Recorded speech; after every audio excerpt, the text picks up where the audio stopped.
প্রিয় বন্ধুগণ, আত্মবাক্য চ্যানেলের পক্ষ থেকে আরেকটি বার আপনাদের প্রত্যেককে স্বাগতম জানাই।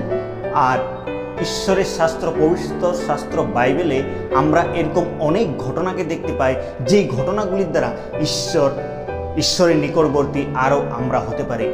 প্রভু আমাদের মতো জঘন্য ও পাপী মানুষকে তিনি মনোনীত করেছেন, আর তিনি আমাদের পাপময় অবস্থাকে দেখে, তিনি আমাদের সেই হীনতা অবস্থাকে দেখেই তিনি আমাদের অন্তঃকরণকে জানেন যে আমরা পাপময় অবস্থায় রয়েছি, আর তাই তিনি সেখান থেকে আমাদের ভবিষ্যৎকে উজ্জ্বল করার জন্য তিনি আমাদেরকে আহ্বান করেন এবং আমাদেরকে তার পবিত্রতায় জীবনযাপনের জন্য তিনি আমাদেরকে ডাকেন। তিনি আমাদের অতীত জীবনকে দেখেন না, তিনি আমাদের অতীতের কার্যকে দেখেন না, কিন্তু তিনি যেটা আমাদের দেখেন সেটা হচ্ছে তার প্রতি অন্তঃকরণ আমাদের কীরূপ, তার ডাকে আমরা কীরূপভাবে সাড়া দিই, সেই বিষয়ে তিনি আমাদের অন্তঃকরণকে দেখেন। আসুন এইরকম বিষয় নিয়েই একটি পবিত্র শাস্ত্র বাইবেল থেকে একজন ব্যক্তির আহ্বান সম্বন্ধে আমরা আজকে আলোচনা করব।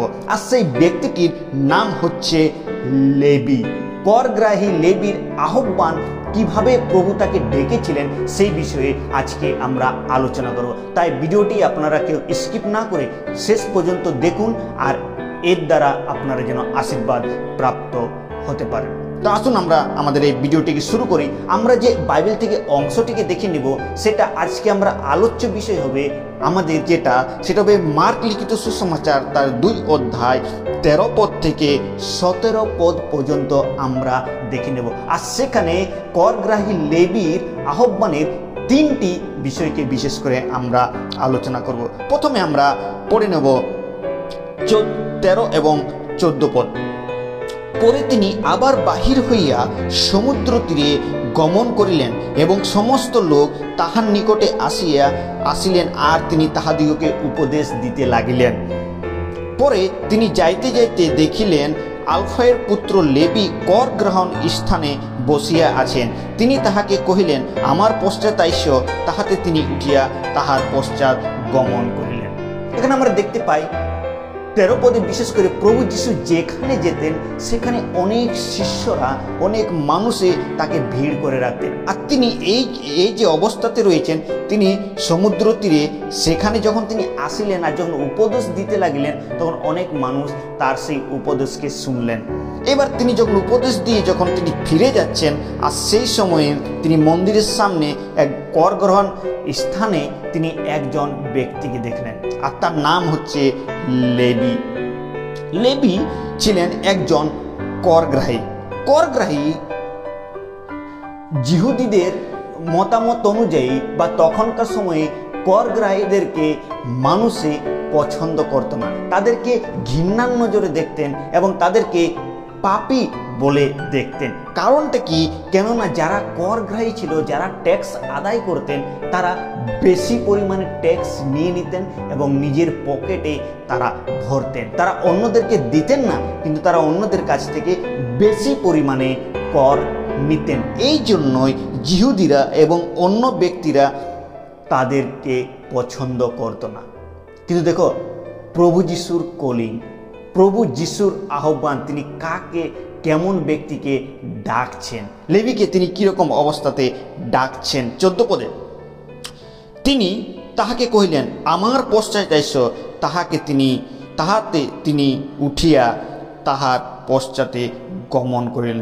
আর যিশু যখনই লেবিকে বললেন যে তুমি আমার পশ্চাৎ আসো, লেবি আর কোনো দেখলেন না। তিনি তার অতীত জীবনের যা কিছু বিষয়গুলি ছিল সেইগুলো ছেড়ে সে প্রভুর পিছনে চলতে থাকলো। কিন্তু প্রথম যে বিষয় হচ্ছে যিশুর আহ্বানে সাড়া দেওয়া।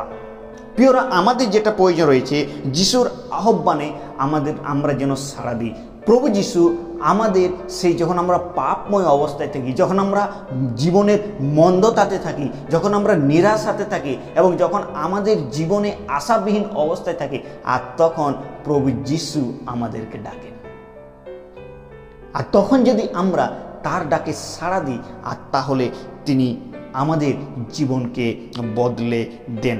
আর তার জীবন লেবির জীবন এমন কিছু ভালো ছিল না, তিনি মন্দ কাজ করতেন, তিনি বেশি বেশি টাকা আদায় করতেন। আর দেখো প্রভু যিশু কাদেরকে ডাকছেন? প্রভু যিশু সেই মন্দ এবং পাপী ব্যক্তিদেরকেই ডাকছেন। আর যখনই তিনি এই কথাকে বললেন, তিনি অনুসরণ করলেন। দ্বিতীয় বিষয়, যিশুর আহ্বান হচ্ছে তার আহ্বানের উদ্দেশ্য হচ্ছে পাপী মানুষকে পাপ থেকে মুক্ত করা। প্রভু যিশুর মেন উদ্দেশ্যই হচ্ছে পাপী মানুষকে পাপ থেকে উদ্ধার করা। যিশু লেবীকে বেছে নিলেন তার অতীত দেখে নয়, বরং তার ভবিষ্যৎ জীবন পরিবর্তন করার জন্য তাকে বেছে নিলেন। যিশু পাপীদের মধ্যেও সম্ভাবনা দেখতে চান। যিশু যারা দুঃখের মধ্যে রয়েছে, যারা পাপের পঙ্কে ডুবে রয়েছে, আর সেখান থেকে প্রভু যিশু তাদেরকে ওঠান। যিশু কোনো যোগ্য মানুষকে তিনি তুলেন না, তিনি সংসারের মধ্যে অযোগ্য মানুষদেরকে তিনি মনোনীত করেছেন, যারা সমাজ থেকে তাড়িত, যারা নিরাশা, যারা ব্যথার মধ্যে থাকে, যারা দুঃখের মধ্যে থাকে এবং যারা কষ্টের মধ্যে থাকে এবং যারা পাপময় সংসারে জীবনযাপন করে এবং পাপের জীবনযাপন করে, তাদেরকে তিনি মনোনীত করেন। আর লেবীর প্রতিক্রিয়ার মতো আমাদেরও প্রতিক্রিয়া থাকা দরকার। লেবী কী করলেন? তৎক্ষণাৎ উঠে চলে গেলেন। প্রিয়, আমরা যখন ঈশ্বরের ডাকে সাড়াকে শুনি, তখন যেন আমরাও চলে যাই। তৃতীয় বিষয় যেটা খুব ইম্পর্টেন্ট, লেবীর জীবন থেকে আমরা শিখতে পারি, লেবীর জীবন থেকে যে গুরুত্বপূর্ণ তৃতীয় বিষয় যেটা শিখতে পারি, সেটা হচ্ছে তার জীবন যখন বদলে গেল, তার সেই ভোজের আয়োজন করা।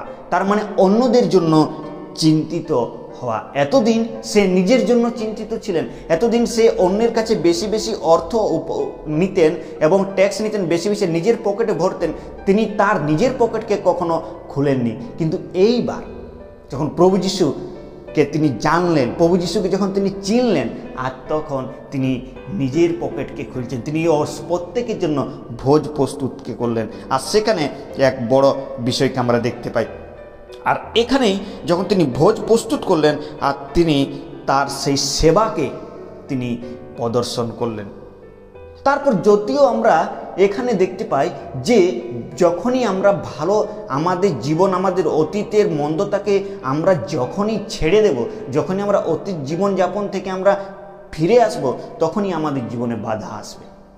আর এখানেও সেই একই বাধাকে আমরা দেখতে পাই। যখনই এই কাজটি করছিল, প্রভু যিশুর কাছে একটা বড় প্রশ্ন আসে, আর সেই প্রশ্নটা নিয়ে আসে ফরিসিরা বিশেষ করে বললেন 16 পদে, কিন্তু তিনি পাপী ও করগ্রাহীদের সঙ্গে ভোজন করিতেছেন দেখিয়া ফরিসিদের অধ্যাপকেরা তাহার শিষ্যদিগকে কহিলেন, উনি করগ্রাহী এবং পাপীদের সঙ্গে ভোজন করেন। তখন যিশু তাদেরকে এক খুব সুন্দর উত্তরকে দিচ্ছেন, যেটা আমাদের প্রত্যেককে জানা প্রয়োজন। যিশু তিনি উত্তরকে কি দিচ্ছেন? যিশু তাহা শুনিয়া তাহাদিগকে কহিলেন, সুস্থ লোকের চিকিৎসকের প্রয়োজন নাই, কিন্তু পীড়িতদেরই প্রয়োজন আছে। আমি ধার্মিক দিগকে নয়, কিন্তু পাপী দিগকেই ডাকিতে আসিয়াছি। প্রিয় বন্ধুগণ, এখানে প্রভু ক্লিয়ার করছে যে আমি পাপীদেরকেই মনোনীত করেছি। প্রভু যিশুর আসার উদ্দেশ্য হয়েছে এটাই, যেন পাপী মানুষের জন্য সে আসেন। তিনি ভালো মানুষদের জন্য কেবল আসেনি, তিনি পাপী যারা পাপময় অবস্থাতে রয়েছে তাদের জন্য তিনি এসেছেন। যারা অন্ধকারের মধ্যে রয়েছে তাদেরকে আলো দেখানোর জন্য এসেছে। যারা প্রভু যিশু যখন এই সংসারে ছিলেন, যারা অন্ধ ছিলেন তাদেরকে চক্ষু প্রদান করেছেন, যারা খঞ্জ ছিলেন তাদেরকে চলার সামর্থ্য দিয়েছেন, যারা রোগগ্রস্ত ছিলেন তাদেরকে তিনি সুস্থতা প্রদান করেছেন। কিন্তু পাপ রোগ থেকেও তিনি সুস্থ করার জন্য এই সংসারে আমাদের জন্য নিজের জীবনকে তিনি বলিকৃত করেছেন। প্রিয়রা, আসুন আমরাও সেই লেবীর জীবন থেকে যেগুলো শিখে নেওয়া প্রয়োজন, সেই শিক্ষার বিষয়গুলোকে আজকে আমরা দেখে নিই। 4টি বড় শিক্ষণীয় বিষয় লেবীর জীবন থেকে আমরা শিখে নিই। প্রথম যেটা হচ্ছে যে ঈশ্বর আপনার অতীতে জীবনযাপন কেমন ছিল সেই বিষয়কে দেখেন না, কিন্তু আপনি যখন প্রভুকে গ্রহণ করবেন তখন আপনার অতীত জীবন থেকে আপনার ভবিষ্যৎ জীবন ঈশ্বর উন্নত করবেন। আপনার যে পাপময় জীবন, সেই পাপময় জীবনকে ছেড়ে আপনার এক আনন্দময় জীবন প্রভু দিতে চলেছেন। আমরা যখন যিশুর ডাককে পাই, তখন যেন আমরা তার ডাকে সাড়া দিই। আমরা অনেক সময় নিজেকে মনে করি হ্যাঁ সত্যি আমি ভুল করছি, প্রভু যিশুকে আমার স্বীকার করা প্রয়োজন, কিন্তু আমরা অনেক সময় হৃদয়কে কঠোর করে রাখি। প্রিয়রা, যখন প্রভু যিশু আপনাকে ডাকছেন তখন তার ডাকে সাড়া দিন, আর যারা তার ডাকে সাড়া দিয়েছেন তারা আশীর্বাদ প্রাপ্ত হয়েছেন। তৃতীয় বিষয়, আপনার জীবন পরিবর্তনের জন্য অন্যদের দিকে টেনে আনতে পারে। আর আপনি যখন নিজের জীবনকে পরিবর্তন করবেন তখন আপনার দ্বারা অন্যরাও তার সঙ্গে আসবেন, আর সেটা লেবি করেছিল ভোজ প্রস্তুতের দ্বারা। তারপর যখন আপনি আপনার জীবন যখন পরিবর্তন করবেন, শয়তান তখন চুপচাপ বসে থাকবেন না, শয়তান আপনার জীবনে কাজ করতে থাকবেন। তার জন্য সমাজের অনেক সময় আপনাকে তুচ্ছ হতে হবে, কিন্তু যিশু আপনাকে গ্রহণ করবে। আপনার আত্মীয় স্বজনের কাছ থেকে হয়তো আপনাকে বাধা সহ্য করতে হবে, কিন্তু প্রভু আপনাকে গ্রহণ করবেন যদি আপনি প্রভুকে মুক্তিদাতা রূপে স্বীকার করেন। প্রিয়রা, আসুন আমরা লেবি যেরকম ঈশ্বরের ডাকে সাড়া দিয়েছিল, আজকের এই ভিডিওর দ্বারা আমরাও প্রভুর ডাকে সাড়া দিই এবং তার পিছনে যেন আমরা শরণাপন্ন হতে পারি, তাহলে ঈশ্বর আমাদেরকে আশীর্বাদ করবেন। তো এই ছোট্ট চিন্তাধারা দ্বারা ঈশ্বর আপনাদের প্রত্যেককে আশীর্বাদ করেন যেন আমরা তার মতো জীবনযাপন করতে পারি এবং তার গৌরব প্রশংসা করতে পারি। ঈশ্বর আমাদের প্রত্যেককেই আশীর্বাদ করুন।